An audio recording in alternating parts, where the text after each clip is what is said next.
السلام عليكم ورحمة الله وبركاته. إن الحمد لله نحمده ونستعينه ونستغفره ونؤمن به ونتوكل عليه ونعوذ بالله من شرور أنفسنا ومن سيئات أعمالنا. من يهده الله فلا مضل له ومن يضلل فلا هادي له، وأشهد أن لا إله إلا الله وأشهد أن محمدا عبده ورسوله. أما بعد، فإن خير الحديث كتاب الله وخير الهدي هدي محمد صلى الله عليه وسلم، وشر الأمور محدثاتها وكل محدثة بدعة وكل بدعة ضلالة وكل ضلالة في النار. قال الله تعالى في كلامه المجيد: يا أيها الذين آمنوا اتقوا الله حق تقاته ولا تموتن إلا وأنتم مسلمون. يا أيها الناس اتقوا ربكم الذي خلقكم من نفس واحدة وخلق منها زوجها وبث منهما رجالا كثيرا ونساء، واتقوا الله الذي تساءلون به والأرحام إن الله كان عليكم رقيبا. يا أيها الذين آمنوا اتقوا الله وقولوا قولا سديدا يصلح لكم أعمالكم ويغفر لكم ذنوبكم، ومن يطع الله ورسوله فقد فاز فوزا عظيما. اللهم صل كما صليت على إبراهيم وعلى آل إبراهيم إنك حميد مجيد. اللهم بارك على محمد وعلى آل محمد كما باركت على إبراهيم وعلى آل إبراهيم إنك حميد مجيد. تمام قسم کی حمد و ثنا، کبریائی اور بڑائی اس اللہ عز و جل کے لیے لائق و زیبہ ہے جس نے ہمیں اور آپ کو پیدا فرمایا اور بیش ذات مبارکہ مطہرہ پر، جن کا نام نامی اسم گرامی احمد مجتبیٰ محمد مصطفیٰ صلی اللہ علیہ وسلم. سبق پڑھ پھر عدالت کا، شجاعت کا، صداقت کا. سبق پڑھ پھر عدالت کا، شجاعت کا، صداقت کا. لیا جائے گا تجھ سے کام دنیا کی امامت کا، لیا جائے گا تجھ سے کام دنیا کی امامت کا. عزیزان ملت اسلامیہ، معزز علماء کرام، سامعین اعظام، حضرات و خواتین، عزیز بچوں، آج بتاریخ 16 ربیع الثانی 1443 ہجری مطابق 44 ہجری مطابق 11 نومبر سن 2022 عیسوی کے اس عظیم الشان اجتماع میں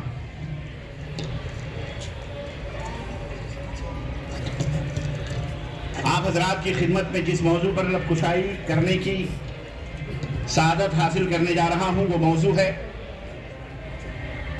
غیر مسلموں سے رسول اکرم صلی اللہ علیہ وسلم کا تعامل، آپ کا بیہیویئر، آپ کا سلوک، آپ کا رویہ کیا تھا.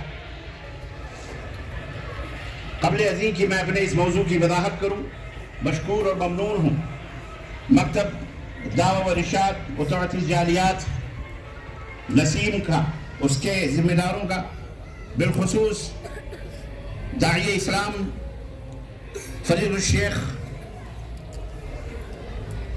توصیف الرحمن راشدی حفظہ اللہ اور ان کے زملاء کا اور ان کے احباب کا اور آپ تمام حضرات کا، جنہوں نے حاضر ہو کر یہ عظیم الشان اجتماع میں اس کی شان کو دوبالا کیا اور اللہ تعالیٰ کے فضل و کرم سے عظیم الشان اجتماع آج شہر ریاض کے اس طرح میں رونما. اللہ عز و جل ہم سب کی حاضری کو قبول فرمائے آمین، اور اللہ تبارک و تعالیٰ اس کے بدلے ہم سب کو جنت الفردوس میں مقام عطا فرمائے. حضرت مولانا قاری سہیل میر پوری حفظہ اللہ تقریر فرما رہے تھے.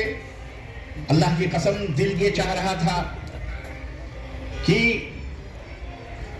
لبوں سے یوں ہی قرآن و حدیث کے یہ گلاب جھڑتے رہیں، سماعتیں اور آنکھیں اسی طرح سے خوشبوؤں سے اتربیز ہوتی رہیں، مہکتی رہیں اور یہ جلسہ اور طویل ہوتا جائے. لیکن چونکہ منتظمہ کی بھی ذمہ داری ہوتی ہے، آپ حضرات کے بھی اپنے ٹائم کی بھی پابندی ہوتی ہے، آپ حضرات کو ڈیوٹیاں بھی کرنی ہیں. اس کے نتیجے میں بہرحال حضرت قاری صاحب کو اپنی تقریر ختم کرنا پڑی. اللہ تبارک و تعالیٰ اسی طرح سے ہماری مجلس میں ہمارے درمیان آپ کو بار بار آنے کی توفیق عطا فرمائے اور ہم سب کو آپ کے ان ناصحانہ خطاب کو واعظانہ انداز کو اور اسی طرح سے آپ کی پرمغز حکمتوں اور تقریروں کو سننے اور سمجھنے کا موقع اللہ تعالیٰ بار بار ہم سب کو عنایت فرمائے، آمین یا رب العالمین۔ عصر کے بعد سے یہ پروگرام جاری اور ساری رہا اور مختلف علماء کرام، ان کی فہرست مجھے ملی الحمدللہ، سبوں نے آپ حضرات سے باتیں کی۔ اللہ تعالیٰ آپ کے بیٹھنے کو قبول فرمائے اور اللہ تعالیٰ اس کے بدلے میں جنت الفردوس میں اعلیٰ مقام عطا فرمائے، دنیا اور آخرت میں خیر و بھلائی سے نوازے۔ آج ایک پیغام میں آپ حضرات کی خدمت میں دینا چاہ رہا ہوں جو بہت اہم ہے۔ آج جن حالات سے ہم اور آپ دوچار ہوئے ہیں پوری دنیا میں، اس سے پہلے ایسا نازک دور ہماری زندگی میں اس سے پہلے پچھلے والوں کی زندگی میں شاید نہیں آیا تھا۔ عزیزان گرامی، آج کا یہ دور امت مسلمہ کے اوپر بڑا ہی ناگفتہ پہ دور ہے۔ ہر طرف اسلام کو ٹارگٹ بنایا گیا ہے۔ ہم مسلمان ہیں، اپنے آپ کو مسلمان کہتے ہیں، اور ظاہر ہے کہ اسلام کی طرف اپنی نسبت کر کے ہمیں ایک مسرت ملتی ہے، خوشی ملتی ہے۔ فخر کا لفظ میں اسے نہیں کہتا، اس لیے کہ ہمیں فخر کے مقابلے میں شکر ادا کرنا چاہیے کہ اللہ تبارک و تعالیٰ نے کا شکر ہے جس نے ہمیں اسلام کی دولت سے مالا مال کیا ہے۔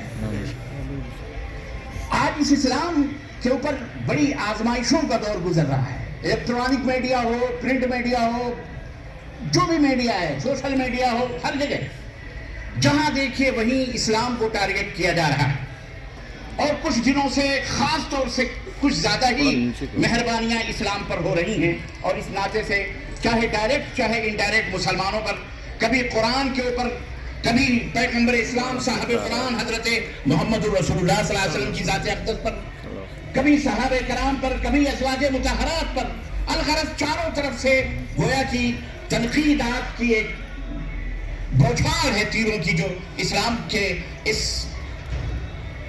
چہرے کو یا اسلام کے اس سراپا پرنور جسم کو داغدار بنانے کی کوشش کی جا رہی ہے۔ لیکن اسلام کی فطرت میں قدرت نے لچک دی ہے، اتنا ہی یہ ابھرے گا جتنا کی دباؤ ہے۔ عزیزان گرامی، غلط فہمیوں کا ایک لامتناہی سلسلہ جاری کر دیا گیا ہے۔ ایسے ماحول میں ہم سانس لے رہے ہیں۔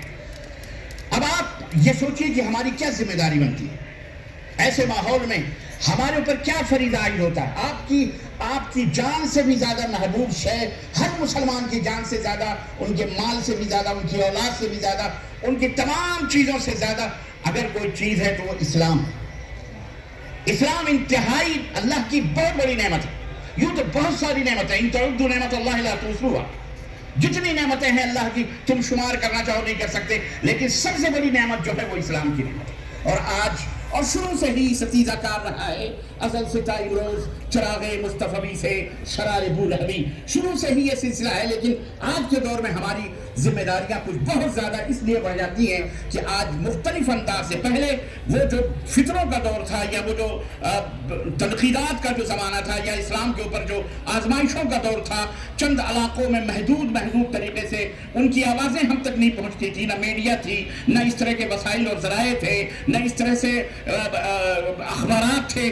جہاں جہاں جو ہوتا تھا، کیسے ہوتا تھا، اس فتنے کو یا ان آزمائشوں کو یا اس مصیبت کو وہاں کے کلمہ پڑھنے والے مسلمان کیسے فیس کرتے تھے، ہم کو پتہ نہیں ہے۔ لیکن آج کے دور میں اگر کہیں کوئی اسلام کے بارے میں زبان کھولتا ہے میڈیا کے اندر، تو شرق سے لے کر غرب تک اور مشرق اور شمال سے لے کر جنوب تک الحمدللہ سب تک وہ آواز پہنچتی ہے، چاہے وہ کوئی آہستہ بات کرے، چاہے وہ کوئی زور سے بات کرے۔ الحمدللہ کی ولیج کی طرح، ایک گاؤں کی طرح یہ پوری دنیا ہو چکی ہے۔ اس ناحیے سے ہم مسلمان بھی پوری دنیا کی آنکھوں میں ہیں، نگاہوں میں ہیں، نظروں میں ہیں۔ اور مغرب اور یورپ کی میڈیاز، حکومتوں نے جو کچھ بھی کرم نوازیاں کچھ 9/11 کے بعد سے جو تہمتوں کی اور الزامات کی جو بوچھار اسلام کے اوپر کی ہے کہ یہ اسلام ہے جو دنیا کے اندر دہشت گردی سکھاتا ہے، یہ اسلام ہے جو غیر مسلموں کے حقوق کو نہیں دیتا ہے، یہ اسلام ہے جس کے اندر رواداری نہیں ہے، جس کے اندر ٹولرنس نہیں ہے، یہ اسلام ہے جو اپنے سوا کسی کو زندہ رہنے کا حق نہیں دیتا ہے، یہ اسلام ہے جو غیر مسلموں کو پسند نہیں کرتا، یہ اسلام ہے جو اس کی تعلیمات ایسی ہیں ویسی ہیں۔ غرض جتنے منہ اتنی باتیں اسلام کے تعلق سے ہو رہی ہیں۔ آج کے اس بز میں آج کے اس اجلاس میں میں مشکور و ممنون ہوں منتظمہ کا، جنہوں نے مجھے ناچیز کو اس لائق سمجھا کہ یہ موضوع دیا کہ آج میں آپ کے سامنے پیغمبر اسلام حضرت محمد رسول اللہ صلی اللہ علیہ وسلم کے اسوے کو، آپ کے نمونے کو آپ کی خدمت میں رکھوں تاکہ آپ کو یہ علم حاصل ہو، آپ مسلمان اس بات کو جانیں سمجھیں کہ آپ کے اسلام کے اندر کیا تعلیمات اور کیا خوبیاں اور کیا حکمتیں اور کیا مسلمانوں کو گوہر اور موتیاں دی گئی ہیں غیر مسلموں کے تعلق